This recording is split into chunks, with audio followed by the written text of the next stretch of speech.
as you can see, she's flopping around all over the place.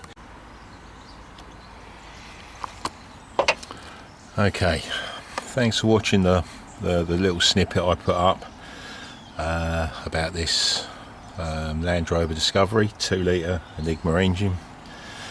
It was dropped off on a recovery truck, and I didn't know, but I've just checked the oil and there's no oil in it. Also showed you the clip on last time that the turbo was cream crackered, so that was that's going to be changed. But when it come off the recovery truck, it was quite quiet. The chain wasn't rattling, the engine wasn't misfiring, and it was running quite well. So I think I'm going to change my strategy of how I'm going to go about this one. I'm going to get the turbo off, and then what I'm going to go and do there is I'll do a compression check, or a relative compression check, make sure we got a decent amount in there. And then what I'm going to do is make sure there's oil coming up to the top of the turbo. There was one good point someone said, take the sump off and have a look at the bottom. I'll think about that after I've done the oil check and see where we go from there. As I say, I've already told the customer that where we could go. We, as I said, looking at it with the low pressure EGR valve, which is there, the oil's gone in and gone to the back of the turbo. So hopefully it may have damaged knock sensors, but they're not cheap, are they? So I've thought about how I'm going to go against this one, how I'm going to go into it, and hopefully I'll come out with the right decisions. So to start with, I'm not going to show this one, but I'm going to take the battery out. I'm going to take the high pressure EGR out, which then allows me to get to the pipes underneath, and then we can work our way round to get this turbo out. And keep your fingers crossed. I mean, is he lucky? Yeah. But I think I have changed my way of how I'm going to go and attack this problem, and see if I've actually got a chance when I put the turbo on. I've got a reasonable chance it's going to work, and if it doesn't, then you can't do any more than what I've done.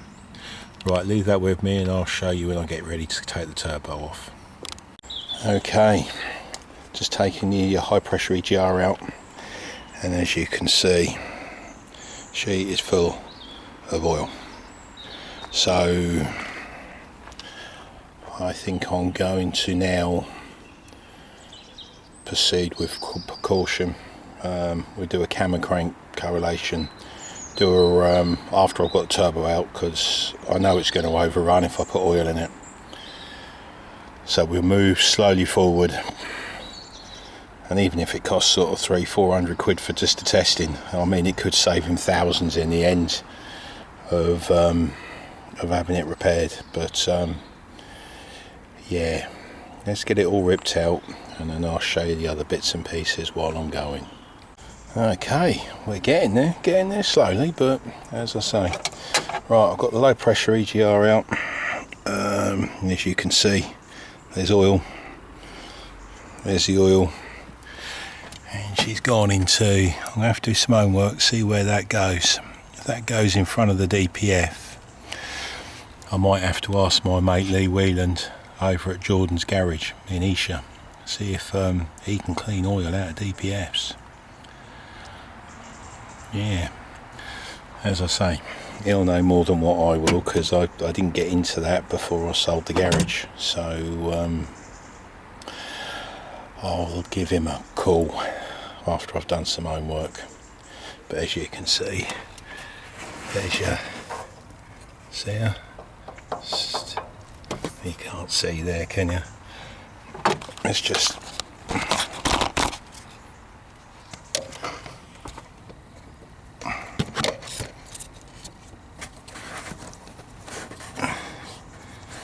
Still can't see. Let's get some real light in there.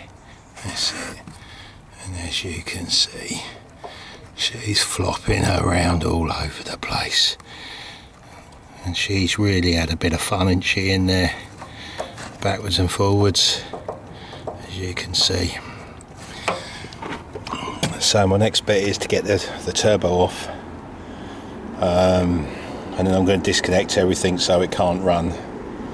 And I'm going to do a few tests on it, I think, before I put a turbo on it. Make sure I've got some oil coming up, make sure the chain's in the right place.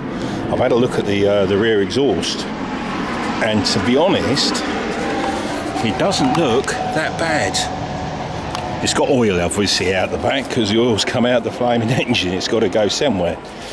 But it looked clean, so it doesn't look like it had DPF issues prior to this problem.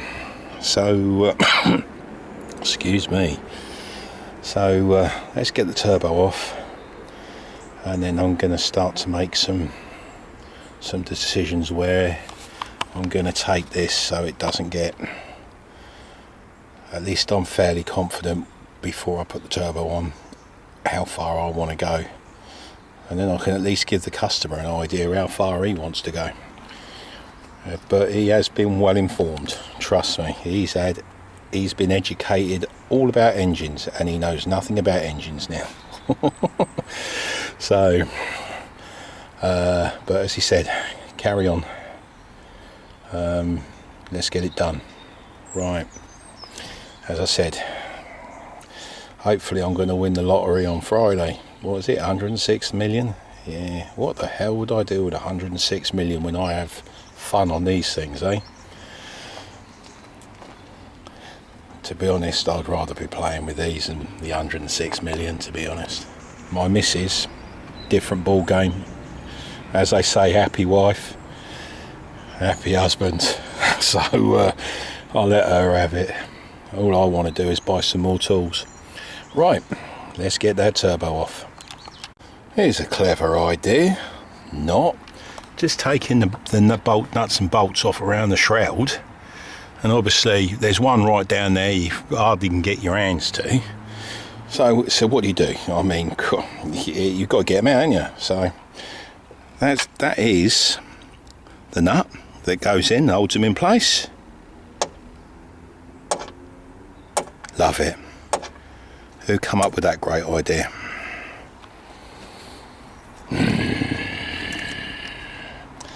Anyway, all good fun in it. I thought I'd show you that. I didn't think it was funny, but anyway. Right, let's crack on. Okay, it's getting better. I hope that intercooler ain't hard to get out.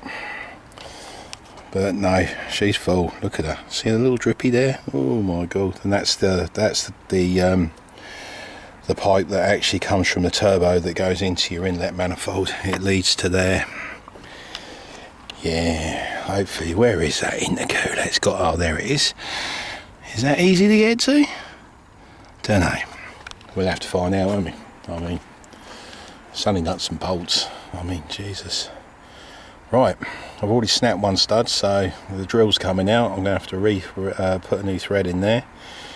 See if I can snap it. What they do is they do this stupid thing. I mean, brass nuts used to be alright, they come undone, but you had a little bit of maintenance, I suppose. But what they've done is they've crushed the actual two end bits to stop it coming undone. I mean, it's fine to hold it in place, but when you got to get them undone, they don't come off. What? Oh, sure you could have thought of something with modern day technology and putting that on there. But it makes my life more fun, doesn't it?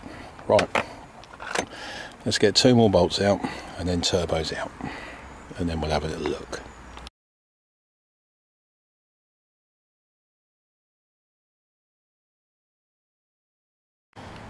Okay, should be smiling now, shouldn't I? Was I out a couple of bolts? Was I kidding? Yeah, was I? Okie dokie, I had to remove or get the DPF moved from underneath, take the 3 bolts underneath. There's another 3 more holding it to the actual block, and then obviously there's 3 up here to remove, and I managed to get that out the way. all I'm going to say is, who was the dopey sod who designed to put a bolt there and the flaming oil feed goes over it and it holds the bloody the heat shield? I mean, that is disgusting. I mean, flipping hell. You know what I mean? It's like going to the toilet, you sit down and you want some toilet paper. I mean, and there isn't any. That is just... What bright spark sat at a computer and thought, I know what I'm going to do. I'm going to put a bolt there, but I won't worry about that bloomin' pipe. Disgrace. Absolute disgrace. But other than that, I've got one bolt snapped here, so obviously I'm going to have to drill that out or get it out or whatever I'm going to have to do. I'm still thinking about the DPF, where I'm going with that. But she's out. Obviously no oil actually went into the DPF, which was good, so I'm quite happy with that. But most of the oil went down through the low pressure EGR valve. So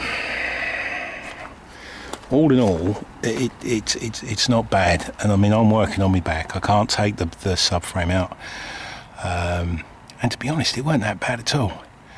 The only problem is it's pinched a 13mm ratchet spanner and I want it back. And I'm going to get the ball scope down there in a minute and have a look for it, but I want it back. It's the only thing I've lost. Because it fell out my flaming hands. And then what I'm going to do is I'm going to do some testing before I put the new turbo on. I'm going to go and pick the turbo up anyhow, just in case, and then I can get on with it over the weekend because they're closed. But I think I seriously want to do some testing on here before I put a new turbo on, to be honest. At least then I can say, look, you can throw another, instead of saying, look, your bill's going to be sort of £3,000, I can turn around and say, do we stop now? And you just have to take a hit on the car. I mean, it's the way of the world now, isn't it? It is the way of the world. But I'm going to give him the best opportunity I can to make a decent decision of where he wants to go, and give me the kick up the backside to go forward and feel confident enough to take it on. But it did. It sounded so quiet when it came in. I've heard good ones that don't sound as quiet as this thing. Perhaps that's what we need to do, run them with no oil. I don't know. So, as I say, I haven't finished yet, so get ready. It could be a few days before I get the next video up. If you want to follow or like or subscribe or whatever, or comment on the problems you've got, because I know you've got them. I look at it and I think, especially when someone's had it for 8 weeks and the engine's gone. I mean, God, I feel for you. I really do. But let's see if we can get a good outcome on this one. I mean, there's a lot of good signs. Of what I've seen on other ones. But then you've got the no oil. That's my gripe at the moment. And then, but I don't want to, as I say, I don't want to put a turbo on if that engine's knackered. I mean, then someone's got to pay to take it all off again, haven't they? So if someone wants to do it. I mean, what is she, 2000? Yeah, 2018, 19. It says it's 2019 car. And it's, yeah. Right. Leave it with me and I'll, as I say, I will show you the tests I'm going to do. And I will show you, it'll be over probably a week I would have thought to get this done, because I've got loads on at the moment. It just seems to be ongoing. I mean, I've got an LR4 next to me, so luckily that just wanted brake discs and pads, nice and easy in a service, and change all the wheel nuts that have swelled up, like really swelled up.